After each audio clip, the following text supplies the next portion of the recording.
नमस्कार दोस्तों, मेरा नाम है विजय और मेरा यूट्यूब चैनल में आपका बहुत बहुत स्वागत है।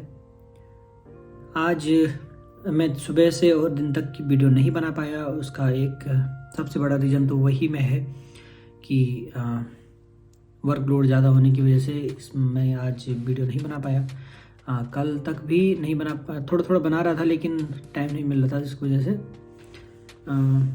लेंथी वीडियो नहीं आ रही थी। और आज तो बिल्कुल भी टाइम नहीं मिला, सुबह से लेकर के शाम तक बिल्कुल टाइम नहीं मिला।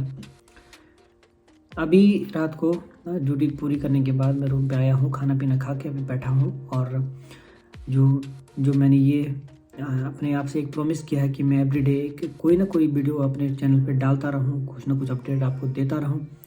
तो कल की वीडियो जो मैंने डाली थी उसमें भी बहुत अच्छा रिस्पॉन्स रहा है आप लोगों का। आप सबका मैं तहे दिल से शुक्रिया करता हूँ, क्योंकि ऐसा नहीं कि आप मेरी वीडियो देख रहे हैं और वो चीज़ आपको ही शूट करे।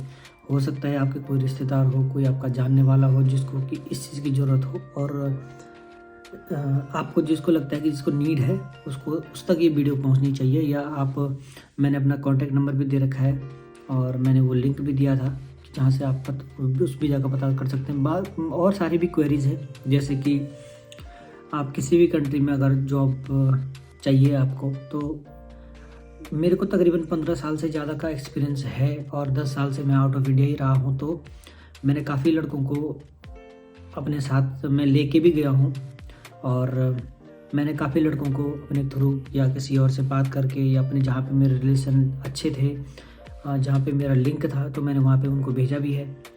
और बहुत सारे मतलब एक मोटो है कि अगर किसी ने मेरा हाथ पकड़ा है, तो अगर मैं उस कंडीशन में हूँ कि मैं किसी का थोड़ा सा सहारा दे सकूँ, किसी के लिए थोड़ा सा मोटिवेशन वाला काम कर सकूँ, तो मेरे लिए एक सौभाग्य वाली बात होगी। तो इस कड़ी में मैंने 2-3 वीडियो पहले से डाल रहा था, तो उसमें आपको थोड़ा सा इन्फॉर्मेशन इसके बारे में मिल चुकी होगी। बाकी मैंने कल की वीडियो में एक बात कही थी आपसे, स्किल वर्कर वीज़ा के लिए और उसके लिए आइलेट्स जो ज़रूरी है उसके लिए। तो आज की वीडियो में आइलेट्स के ऊपर ही बात करूँगा। तो आइलेट्स बेसिकली एक एग्ज़ाम होता है और उसमें आपके 4 टेस्ट होते हैं। लिसनिंग का होता है, रीडिंग, राइटिंग और स्पीकिंग का। तो 4 सेक्शन होते हैं उसमें। आपका 3.5 घंटे का पेपर होता है। एक ही दिन ही वो एग्ज़ाम होता है, दूसरे दिन नहीं होता है। कहीं पे जो स्पीकिंग का है वो नेक्स्ट डे होता है या एक दिन पहले होता है। लेकिन अब जहाँ पे मैंने दिया था सऊदी अरब में, वहाँ पे एक ही दिन में हमारा सारा एग्ज़ाम हो गया था। तो आइलेट्स जितना मतलब लोग लड़के समझते हैं कि बहुत ज़्यादा टफ होगा, तो वैसा कुछ नहीं है। आइलेट्स एक सिंपल है आपका स्किल देखने के लिए। अगर आप किसी भी जगह में काम कर रहे हैं, तो आप मैं एक छोटा सा एग्जांपल देता हूँ। अगर कोई नेपाल का बंदा अगर गढ़वाल में काम करने के लिए आता है, तो बहुत सारी गढ़वाली लेडीज़ ऐसी हैं हमारी जिनको हिंदी नहीं आती है, जिनको नेपाली नहीं आती है। तो वो नेपाली लोग गढ़वाल आने के टाइम पे वो कुछ ना कुछ हमारी लैंग्वेज के 1 या 2 शब्द सीख लेते हैं, जैसे कि दीदी बोल देते हैं, किसी को भूली बोल देते हैं, भैजी बोल देते हैं। तो ये जो बेसिक शब्द हैं, बाकी उनका और हमारा कल्चर तो काफ़ी मेल करता है, लेकिन फिर भी मैं एग्जांपल दे रहा हूँ आपको कि आप किसी भी कंट्री में अगर जा रहे हैं, अगर वो आपकी लैंग्वेज नहीं है तो आपको उसको आना चाहिए, ताकि आपका जो कम्युनिकेशन है वो सही रहे और आप किसी की बात को समझ सकें और आप किसी को अपनी बातें समझा सकें। तो बेसिकली जो एग्ज़ाम होता है वो आपका टेस्ट इसलिए होता है कि वो आपकी स्किल देखते हैं कि ये बंदा अगर दूसरी कंडीशन में जा रहा है, दूसरे लोगों के साथ में जा रहा है, दूसरे कल्चर में जा रहा है, तो क्या वो उनकी बातों को समझ सकता है या अपनी बात को उन्हें समझा सकता है। तो आइलेट्स का मेन उद्देश्य वही है। तो वहाँ पे कोई आदमी भी आपको फेल करने के लिए नहीं बैठा हुआ है, वो आपका सपोर्ट करने के लिए बैठे हैं। मैं खुद की बात कहूँ तो मेरे बाकी एग्ज़ाम तो जो होते हैं वो वहाँ पे तो बात करने का भी अलाउड नहीं होता है, जैसे रीडिंग हो गया, राइटिंग हो गया और लिसनिंग हो गया, वहाँ पे तो बात भी नहीं कर सकते हैं। लेकिन जो स्पीकिंग का था, जो मेनली होता है हम लोगों के लिए स्पीकिंग का, तो उसमें जो मेरी एग्ज़ामिनर थी वो एक अरबिक लेडी थी। और मैं जहाँ पर एक सेक्शन आता है वहाँ पे कि आपको 2 मिनट तक किसी टॉपिक पे बोलना होता है, तो मैं 1.5 मिनट तक बोला, लेकिन मैं फिर चुप हो गया। मेरे को आगे कुछ सेंटेंस मेरे से बना नहीं, क्योंकि मेरी इंग्लिश भी उतनी अच्छी नहीं है। तो उस जो लेडीज है उसने मेरे को इशारों में कहा कि you have to you have to speak more about that topic. तो उसने हाथ से इशारा किया, क्योंकि वहाँ पे कैमरे लगे रहते हैं, माइक्रोफोन लगा रहता है। जहाँ पे मेरा एग्ज़ाम हो रहा था वहाँ पे कैमरा नहीं लगा हुआ था, लेकिन माइक्रोफोन लगा हुआ था, इसलिए उसने हाथ से इशारा किया कि थोड़ा और बोलो और बोलो। तो फिर मैंने कुछ ना कुछ सेंटेंस मिला के पूरा 2 मिनट का बोल दिया था। उतना अच्छा भी नहीं बोला, लेकिन ठीक है, मेरे स्पीकिंग में 6 बैंड आए थे। तो ओवरऑल मेरे 5.5 बैंड आए हैं, और उतनी अच्छी इंग्लिश नहीं है। आपको पता है कि मैं एक गवर्नमेंट स्कूल से पढ़ा हुआ हूँ, और जो कुछ भी मैं इंग्लिश बोलना थोड़ा बहुत सीखा हूँ वो जब मैं आउट ऑफ इंडिया रहा हूँ, या दूसरे लोगों के साथ में काम किया है, या सोशल मीडिया से, या टीवी में ऐसे शो वगैरह देख के वैसे अपनी थोड़ी सी मतलब काम चलाओ सीखी है, और मैं किसी को समझा सकता हूँ और किसी की जो बात है उसको समझ सकता हूँ। तो आइलेट्स यही है। 4 सेक्शन आपको मैंने बताया इसमें होते हैं। सबसे पहले सेक्शन आपका लिसनिंग का होता है, आपको हेडफोन दिए जाते हैं, उस पर कन्वर्सेशन होती हैं। 3 उसके फेज़ आते हैं, जिसमें कि पहली बार तो 2 आदमी बात कर रहे होंगे, फिर 3 आदमी बात कर रहे होंगे, फिर 4 आदमी बात कर सकते हैं, या पूरा ग्रुप डिस्कशन हो सकता है। तो उसमें से आपको क्वेश्चन छांट के अपने आंसर शीट में लिखने हैं। दूसरा जो आपका होता है रीडिंग का, तो रीडिंग का जैसे हमारे इंग्लिश में एग्ज़ाम होता था, तो उसमें एक पैराग्राफ होता है और उसके नीचे क्वेश्चन होते हैं, तो हमको उस पैराग्राफ में से उन क्वेश्चनों के आंसर ढूंढने होते हैं, वो रीडिंग का होता है। जो थर्ड इसमें आता है राइटिंग का, तो राइटिंग में उसमें भी ओनली 2 क्वेश्चन पूछे जाते हैं। एक एप्लीकेशन होता है, वो किसी भी चीज़ के लिए हो सकता है, किसी भी टॉपिक, वो टॉपिक वहाँ पे दिया हुआ रहता है, आपको उसके बारे में लिखना है, और उसको एक जैसे हिस्टोरी क्रिएट करते हैं, एक कहानी जैसे उसको लिखना है। जो थर्ड जो राइटिंग में जो सेकंड क्वेश्चन आता है, वो आता है ऐसे।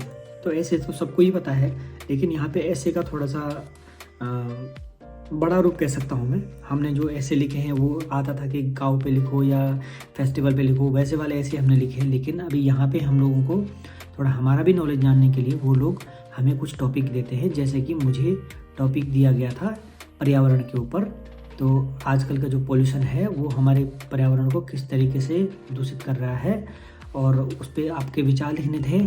उसके बाद उसमें भी आपको अगर मैं जब डिटेल वीडियो बनाऊंगा, मैं पर्टिकुलर एक ही चीज़ पे वीडियो बनाऊंगा, तो मैं आपको समझा दूंगा। लेकिन अभी फ़िलहाल मैं बता रहा हूँ कि कैसे आता है, और एक एप्लीकेशन आता है लिखने के लिए। और जो फोर्थ है और मेन है वो है स्पीकिंग का। तो स्पीकिंग का आप यूट्यूब पर भी सर्च करके आप उसको देख सकते हैं। जैसे कि आपने यूट्यूब पे टाइप किया आइलेट्स 4.5 या 5.0 ऐसा कुछ करके जो बैंड है उसकी आइलेट्स स्पीकिंग कैसी होती है, तो उसमें बहुत सारे एग्जांपल आपको मिल जाएंगे कि 5.5 बैंड जिस बंदे के आए हैं, या जो बंदा 5.5 बैंड लेके आया है उसकी इंग्लिश कैसी है, क्या मैं उससे बेटर हूँ। तो ऑफकोर्स आप में से बहुत सारे ऐसे होंगे जो 6+ बैंड की इंग्लिश बोलते होंगे, लेकिन थोड़ा कॉन्फिडेंस नहीं है, इसकी वजह से ये थोड़ी दिक्कतें आती हैं।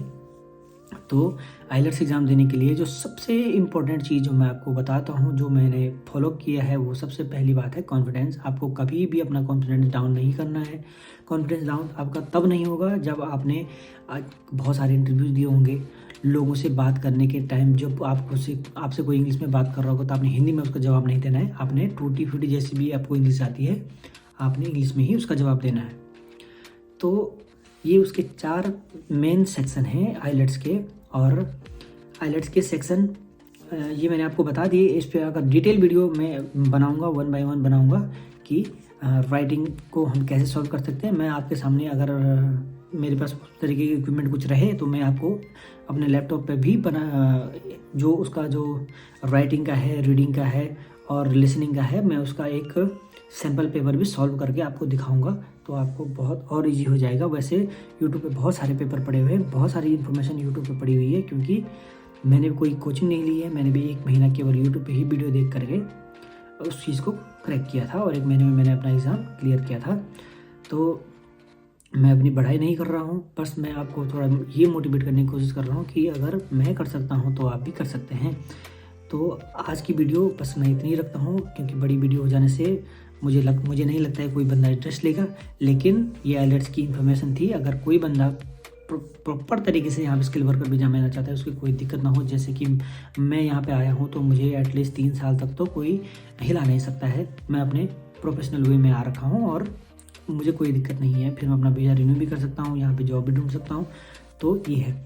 तो थैंक यू सो मच, आपने मेरी इस वीडियो को यहाँ तक देखा। अगर यहाँ तक देखा है तो आप मेरी वीडियो को प्लीज़ लाइक कीजिए, सब्सक्राइब नहीं किया है चैनल को आप सब्सक्राइब कीजिए और उस ज़रूरतमंद तक इस वीडियो को पहुँचाइए जिसको कि ज़रूरत है, जिसको कि इसके बारे में जानकारी लेनी चाहिए और जो अपना फ्यूचर देख रहा है कि मैं यूरोप कंट्रीज़ में कहीं भी हो, यूके, कनाडा, ऑस्ट्रेलिया या अमेरिका या न्यूजीलैंड कहीं भी आना चाहता है, तो उसके लिए इस वीडियो में मोस्ट वेलकम।